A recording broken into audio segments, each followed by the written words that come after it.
Nagulat si Jaron at saka si Sushi. So guys, meron kaming, dahil wala kaming tinda today, meron kaming naisip na laro na Who Knows Me Better? So ayan guys. Titignan natin kung sino dito sa dalawang anak ko ang mas nakakakilala sa akin. Siyempre ako. O game. Simulan na natin ang Lara! My question is, what is my favorite ulam? Yeah, my favorite ulam. Ano yan? Bawal ang cheater. Okay. Okay. Ay! Wala! Sulat! Wala sakit. Wala. Napakadaldal ka. Okay. 1, 2, 3, go. Ano? Adobong pata. Ano sa'yo ate? Alimango. Hindi. Sinigang na baboy. Sinigang ba? Yeah. Ang favorite ko kasi ay sinigang na liempo. Diba? Lagi ko pinabibili kay Papa, sinigang na liempo. Yung may taba, laman. Oh, tignan. Nag-aaway pa sila dun pagka pumipili si Papa ng taba. Yeah.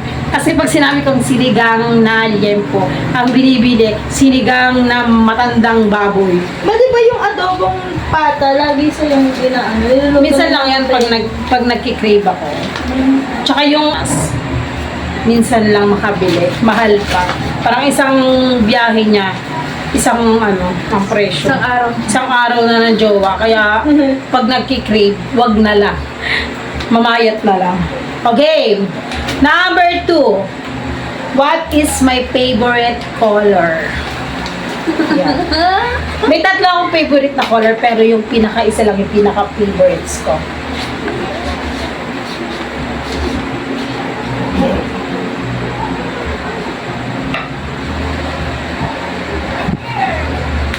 Ba't ang dami? Isa nga lang yung pinaka-favorite ko nga lang. Pero ba't ang dami yung sinulat? Wala na kayo pakialam to basta. Okay. Pero baka lang pentel pen para kita rin yun sa akin. Nalaglag ang bulto. Bawal kasing mag-cheat. Bawal ang cheater dito sa bahay. Pag cheater dito sa bahay, pinalalayas. Nalaglag yung toke. Bawal, tignan natin. Ang tayo. Okay. 1, 2, 3, go. Blue. Black. Pwede ko maging vlog. Favorite ko talaga ang black. Favorite ko talaga ang black. Black is my favorite color. Akala ko mas sky lover tayo, ba't? Kasi favorite ko ang blue, tsaka ang white favorite ko. Black, blue, at white. Pero black talaga ang pinaka-favorite ko. Kaya marami kaming black na damit. Walang nakakakilala sa akin sa mga Wala pa tumatama ka. Alam nila yung mga favorite pero hindi nila alam yung pinaka-mas favorite. Exact. Oo. Kasi alam mo, marami kami Exact. Marami kaming damit, puro black. Black, white, ganun. Ganun lang yung karaniwang damitan. Yes. Kasi kaya black ang sinusuot namin dahil para hindi makita yung mga tabs. Okay. Parang witch. Okay. What is my favorite comfort food? Game. 1, 2, 3. Shawarma? What? Kailan pa naging favorite ko ang shawarma? Diba dati? Hindi oh. Chocolate cake! Yung Ay, sa ano? Oo. Mali. Guys, oh my God. Di ba Tatlo. na-express ka ice cream pinapabili mo? Mali. Dati Oo. shawarma. Hindi naman eh. Ito naman ang pinakaalam niyo talagang hinihingi ko pag stress ako. Oo na, tama ka na lagi nung... Pag stress kasi ako guys, lagi ako nagpapabili sa kanila ng chocolate cake. Oo nga. Sa ano? Sa Red Ribbon. Yun na kasi ang favorite. Okay lang yun. Yun kasi ang favorite cake ko sa lahat. Bumibili sila. Basta pagka feeling ko pagod na pagod ako sa buhay, ang dami kong iniisip, parang down na down ka. Alam mo yung may point na hindi mo na alam kung anong gagawin mo. Gawin mo. Gawin mo. Parang, syempre pagka nagsasalita tayo, parang doon tayo humugot ng lakas sa taas. Ganon. Bali, ano tawag dito? Bali, pagka stress ako, gusto ko ng chocolate. Pagka nakakain ako ng chocolate, parang gumagaan na yung pakiramdam. Yun guys. Pakilan na to. Point lang kami, parehas. At bakit 1/4? May na-perfect ba kayo? Anong na-perfect? Blue. Ay, wala. Wala pa kayo na-perfect eh. Hindi ko nga, kasi guys, sa totoo lang, hindi ko po talaga sila totoo. Mga ambon ko lang sila. Number 4. Who is my celebrity crush? Celebrity crush. Celebrity crush. Who is my celebrity crush? Wait Ayan na naman sila. Hindi na naman nila alam. Hindi na naman nila. Sino ba to? Sumali yun sa yung dating boys, Alam nyo guys, hindi talaga nila ako Di ba kilala. ganyan na? Kasi, wala kayo, kumuha kayo ng idea sa akin. Hindi nila talaga ako kilala kasi, kinukuha talaga nila yun, hindi nila ako kilala kasi hindi ko talaga sila totoong anak. Ampun ko lang sila. Kasi si Donna ay kinuha namin sa tayo ng kalabang. Si ate sa ulingan. Okay, game. 1, 2, 1, 2, 3, okay lang daw. Sino nakakuha? Si ate. Jericho Rosales! John Leonard Cruz. Ang pinaka, 1 point na. idol na idol. 1 point na si ate. Ang pinaka idol ko talagang artista is si Jericho Rosales. Sabi ko na yung sumali ng Mr. Pogi. Kasi tawag dito, parang sa lahat ng artista, para siyang lalaki. For me.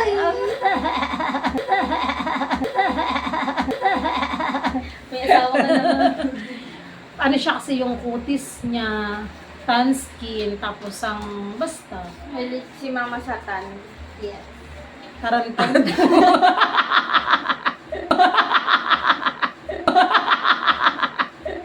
Okay.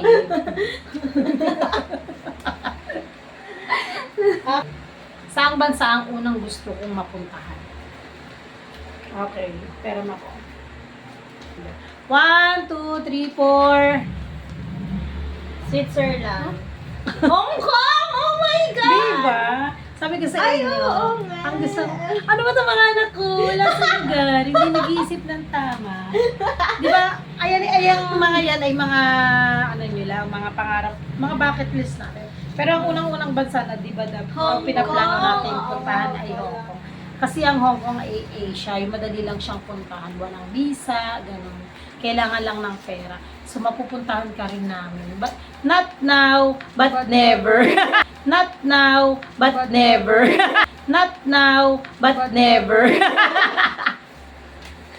Not now, but never. Bakit totoo naman? Not now, but never.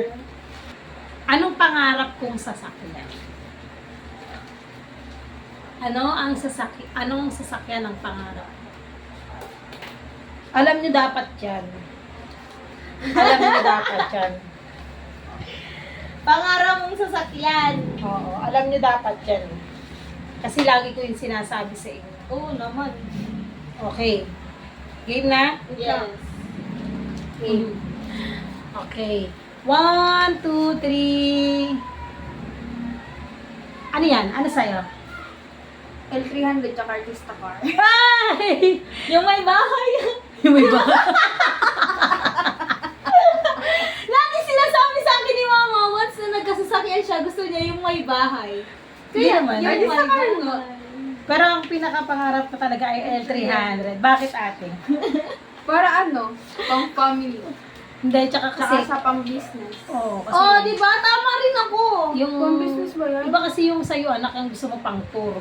Ah. Ang akin kasi, kaya L300 ba yung pangarap ko? Oo, L300. Alam nila yan. Hindi ako naaakit sa mga magagandang sasakyan. Wala man lang kami pambili ngayon sasakyan, pero talagang nasa isip ko yung L300 kasi ang laging nasa isip ko ay negosyo. Ang dami mo naman nasa isip. Ang daming nasa isip ko. Tatlo yun ah. Negosyo. Kaya, Oh my God. ayun ang pangarap ko sa buhay. Kaya gusto ko magkaroon ng L300 para sa negosyo. Yeah. Pwedeng negosyo, pwede rin siyang pang-family. Diba? Ganun lang yun. Mindset. Mindset Okay. ba? Mindset. Next question. What did I want to be when I was a kid? Ano yung pangarap ko Mga ng points bata? na sigaw na dito. Yes! Oy. Akala nyo ha? Ano yung pangarap ko ng bata? Hindi nyo makukuha to. Kasi nakwento ko na sa inyo dati. Hindi. Nakwento ko na to sa inyo dati. Pero ewan ko lang kung... Really kasi kaming mag-tiktok ng mga bata. Wala, hindi ko alam yung spell. Hindi ko na alam. Wala, tama ba? Tama ba? Kasi ganito yung ginawa dati ni Mama. Hindi ko Wala nakita, nang baguhan. Hindi ko nakita. Wala nang baguhan. Hindi ko nakita. Again.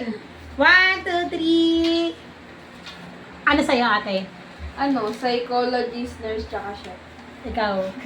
Nurse tsaka dancer sa Japan.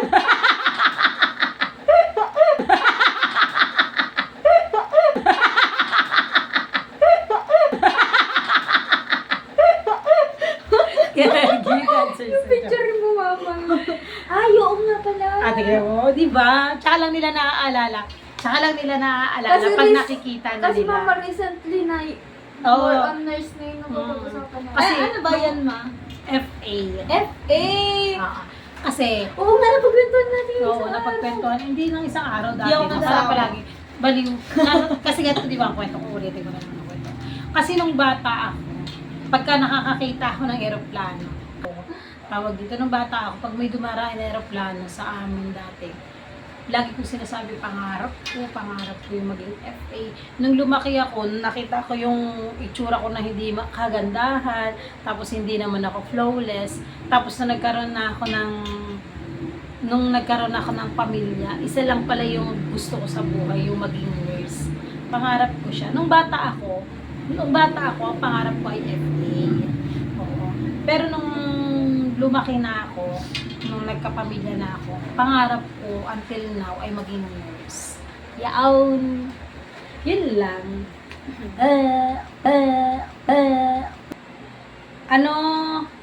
Ano ang pangarap ko sa buhay pag kayo ay nakatapos na ng pag-aaral?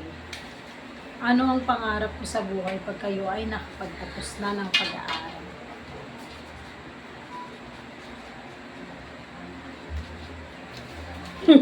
Ang haba. Na? Ako nga. Ang haba na na. Sa paniniwala. May pag-asa pa. Wala. Wala na. Salamin. Okay. Okay. 1, 2, 3, go. Ay, mali. Sa'yo ate. Ano sa'yo ate? Malaking farm, maliit na bahay na may swimming pool sa likod. No. Magpatayo sa malaking lupa ng kubo at may malaking farm. Pareho. Pangarap ko talaga yan. Gusto ko talagang magkaroon ng malaking lupa. na ako! Oo, meron sa lang. Wala siyang pool, mama. Mali. Ha? Wala siyang pool. At this my farm. Lumaki po ako sa farm.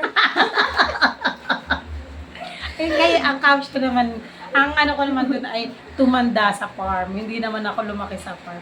So ngayon, ayun nga, pangarap ko kasing magkaroon ng malaking lupa. Hindi naman kalaki ang lupa, yung sakto lang. Na magkakaroon ako ng mga taniman. Pag nakagraduate sila, pangarap ko kasi yun. Pangarap ko magkaroon ng, alam mo yung gigising ka na lang na Lumaki sa magkakape, kukuha ng mga itlog, tapos Kukuha na ng sa'yo, mga gulay. Yung halos doon mo na lang kukunin, yung wala ka ng problema kahit wala kang pera. Basta may mga tanim kang pagkain. At saka ang number 1 ay yung peace of mind. Yes. Peace of mind. Peace of mind. Ewan ko kung tama ba yung parang beach nga to eh. Beach. Hindi yan, ganun ko lang yan. Weh. Peace of mind. Oh. Beach of mind. Beach nakalagay. Nasobrahan ko na gano'n. Ayun, pangarap ko lang magkaroon ng fish of shit mind. Yan. Yung lumayo sa mga toxic na lugar, yung ano, basta't yung tumanda po ako sa farm. Ano ang laging laman ng utak ko? O gusto ko maging ano kayo, manghuhula. Anong laging laman ng utak? Ito, mama, malaki to kasi ito talaga yung laging laman. Yung laging iniisip ko, yung laging nasa isip ko. Akin na pero akong ballpen. Ay, wait lang ma. Laging nasa isip. Tama ba yung spelling? Ito mga anak ko parang ano eh, parang hindi ko ito mga anak, mga ampun lang yata to.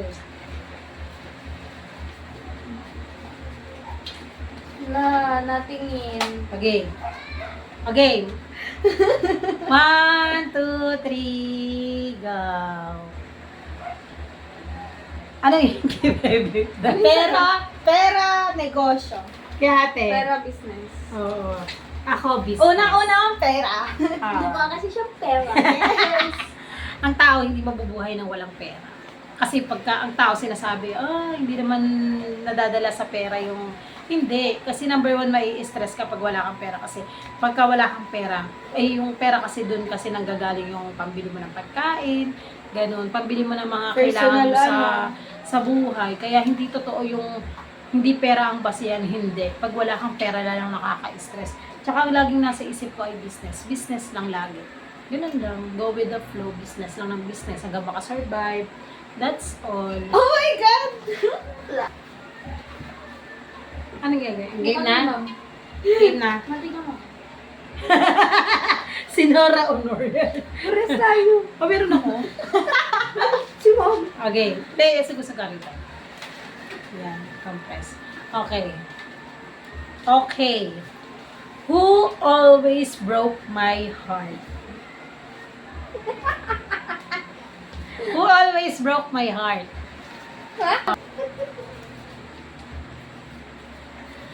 Parang nilalahat pa. Na na na na. Nalilito ako, kaala ko yung camera dito pala sa taas. Okay. Who always broke my heart? 1, 2, 3. Tapos ka na bate? Go! Sino? Ano yung nakaisip mo? Four babies. Ano ba? Four babies, mga aso ko. Anak ko ako. Patingin niya. Ang sagot niya. Siya kasi. Ikaw kasi lagi nagpapasakit ang puso ni Mama. Sabi mo sino? Oh, ako nilahat ko. Sino? Daddy daw na Tena. Akala ko lahat kami. Sino daw ang ano? Oo. Lagi. Pag may namamatay na aso sa movie. Sino yung ano, aso lang, aso. Madali akong masaktan pag about sa aso. Kahit hindi yung mga alaga kong aso, basta kahit sinong aso.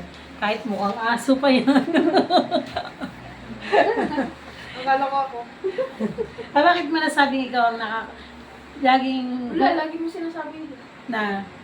Ikaw lagi nasaktan ulo ko. Ulo, heart nga eh. Heart. Kailan naging ulo yung heart? Ngayon, alam niyo na, isa kayo sa number one na Number one? nagpapasakit sa puso. Number 1. What makes me cry? Okay. Wait lang. What makes me cry? Anong nakakapagpaiyak sa akin? What makes me cry? Parang ang ganda natin dito, girl. Ha? Ay, kupo eh. Okay. 1, 2, 3, go! Ano yan? Ano sa'yo? Ano naman sa'yo? For babies, pare. Babies ba? Sa'yo. Frustrated sa negosyo. Sa'yo. No have money and when you and dad there's how argue. Oh, yung English. Ay! Talo yung frustrated ko. Ala naman sa'yo. Frustrated. Frustrated. Stress. Ay, lahat naman yan ay nakakapagpaano sa akin. Pero pagka, ang pinakamabilis kasing nakakapagpaiyak sa akin ay ang aso. Aso pa rin. Aso pa rin naman. Pagka, pag nagkakasakit yung mga alaga kong aso, umiyak talaga ako. Ginagastusan ko. Naku, tingin naman ako. Sinong nakakapagpaiyak kay mama? Ha? Sino ang lagi nagpapaiyak kay mama? Ha? Pag may sakit ang mga babies ko, sila ang number 1 na nakakapagpaiyak sa akin. Yun lang. Sa lahat ng aso, basta sa lahat ng aso out there, Pag nakakakita ako ng hindi ko kaya makita Kaso, sila. yung outdoor. Yun lang naman. So, ayun guys, doon na nagtatapos ang aming Who Knows Me Better. Hindi sila naging successful kasi hindi nila ako kilala. Mas malamang ako. Oo. Parang ilang ka 2 points, 3 points. Tapos si Bebe, parang naka 1 point lang sa 1 dami point ng lang. questions ko. Ay, grabe na. Si ate lang ang nakarami, pero total na hindi talaga nila ako kilala. Kasi sa totoo lang, We are ako ay enemies. hindi ko totoong anak. Anak. Your Honor.